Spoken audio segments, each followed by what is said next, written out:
জন সিনাকে নিয়ে একটা বড় অ্যানাউন্সমেন্ট হয়েছে আর এটা ডাব্লিউডাব্লিউ করেছে। আমি কিন্তু আপনাদের বলেছিলাম জন সিনা কিছু ডেটস এর জন্য লক হয়ে গিয়েছে, এছাড়াও আরো নতুন ডেটস এসেছে। আপনারা এখানে গ্রাফিক দেখতে পাচ্ছেন। মার্চের 17 তারিখে রয়ের যে এপিসোড হবে সেখানে সে অ্যাপিয়ার হবে। তারপর মার্চের 24 তারিখে রয়ের এপিসোডেও সে থাকবে। মার্চের 31 তারিখ এবং এপ্রিলের 20 তারিখে রেসলমিনিয়া তো সে থাকবেই।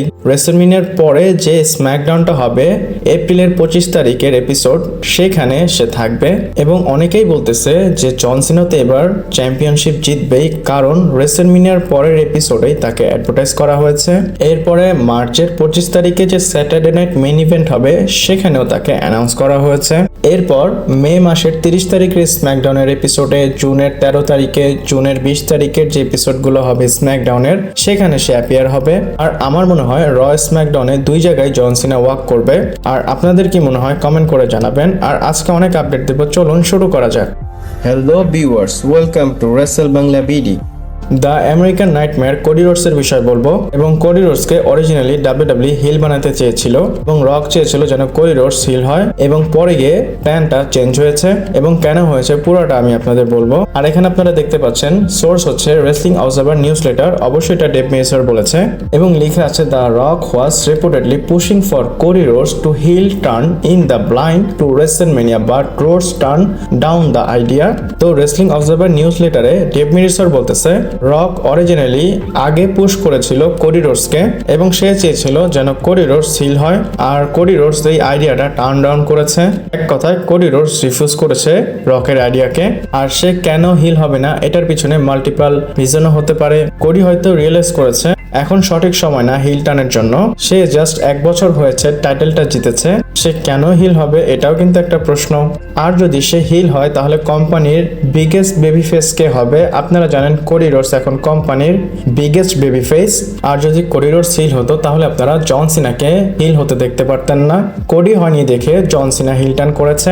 আর আপনাদের এটাও বলে দেই, কোডি রোডস কিন্তু হিল হবে আজ থেকে 2 বছর পরে হোক, 3-4 বছর পরে হোক, অবশ্যই সে হিল টার্ন করবে। এরপর এই রিলেটেডই একটা স্টোরি বলবো আপনাদের।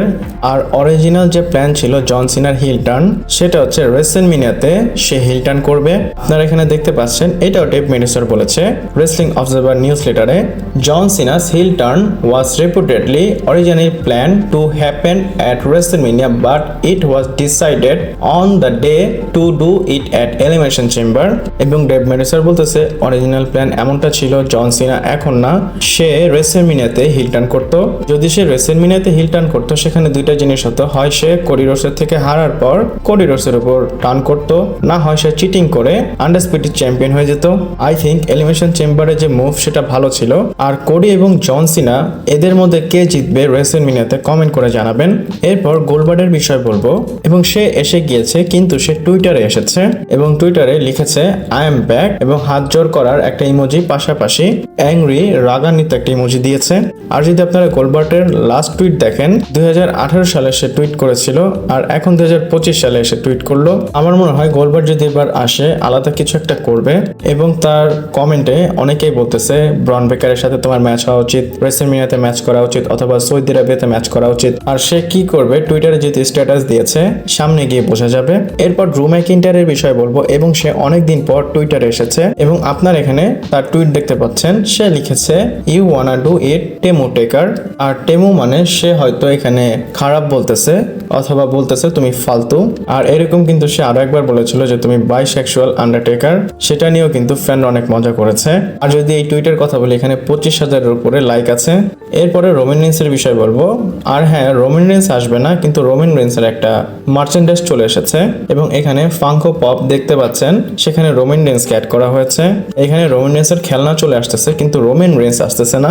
আর আপনারা একটু দেখেন এই পুরো রোড টু রেসলমেনিয়াতে রোমান রেন্সের অ্যাপিয়ারেন্স কয়টা হয়েছে। প্রথম সে নেটফ্লিক্সের শোতে আসলো, তারপর রয়্যাল রাম্বলে আসলো, তারপর থেকে সে একদম উধাও। আর আমি আপনাদের এটা বলে দিই, রোমান রেন্সের অবস্থা যদি এমন থাকে, সে এখনই যদি না আসে রেসলমেনিয়ার পরে সে কি আসবে?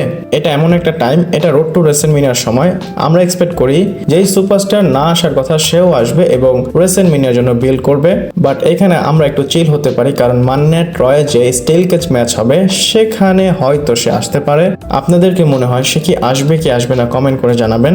এরপর ট্র্যাভিস স্কটের বিষয় বলবো এবং তার একটা নতুন মার্চেন্ডাইজ চলে এসেছে।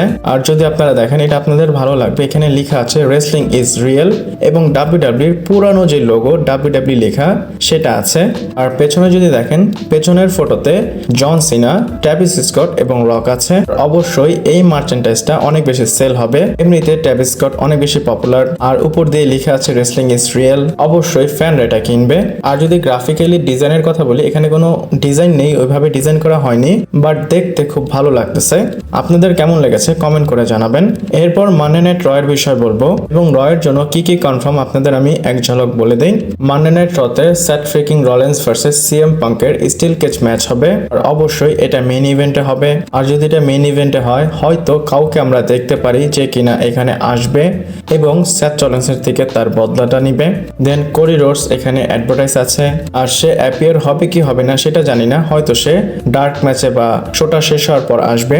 তারপরে রোমান রেন্সের রিটার্ন হতে পারে, এটা কিন্তু এখনো কনফার্ম করা হয়নি বা অ্যানাউন্স না, এখানে বলা হচ্ছে যে সে রিটার্ন করতে পারে, হয়তো পাঙ্ক এবং রলিন্সের ম্যাচে সে করবে। দেন এজে স্টাইল কল আউট করবে লোগান পলকে আর এদের জন্য ডাব্লিউডাব্লিউ বিল করতেছে, হয়তো রেসলমেনিয়াতে তাদের ম্যাচ করবে, হয়তো লোগান পল এবং এজে স্টাইল একজন আরেকজনের সামনাসামনি হবে মানডে নাইট রতে। এরপর জেউসো ভার্সেস গ্রেসন হলারের ম্যাচটা কনফার্ম করেছে ডাব্লিউডাব্লিউ এবং এই ম্যাচটা আপনারা রতে দেখতে পারবেন। তারপর রে মিস্টেরিও এবং Dragon Lee versus the New Day tag team match হবে।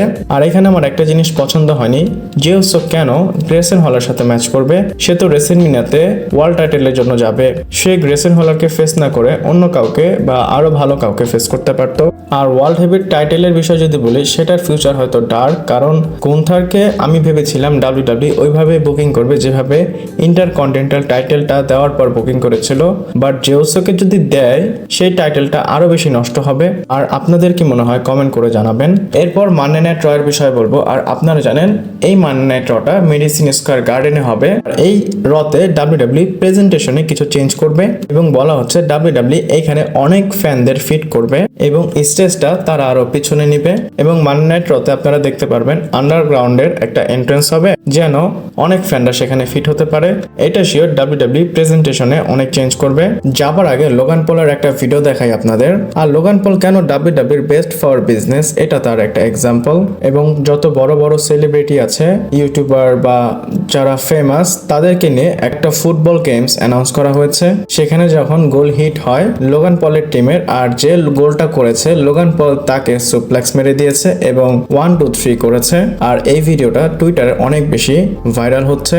আর এরকম সুপ্লেক্স মেরে লোগান পল বুঝিয়ে দিয়েছে যে আমি ডাব্লিউডাব্লিউ রেসলার। এবং এটাও বলে রাখি, লোগান পলকে দেখে অনেক লোকেরা ডাব্লিউডাব্লিউ দেখা শুরু করেছে এবং ডাব্লিউডাব্লিউর ভিতরে যারা রেসলার তারা এই জিনিসটা হজম করতে পারে না যে লোগান পল কেন এত পপুলার। আর আপনাদের কি লোগান পলকে ভালো লাগে কিনা কমেন্ট করে জানাবেন। আর ভিডিওটা এই পর্যন্তই। যদি আপনাদের আমার ভিডিওটা ভালো লাগে অবশ্যই লাইক, কমেন্ট, শেয়ার, সাবস্ক্রাইব করবেন। পরবর্তী ভিডিওতে আবার দেখা হচ্ছে।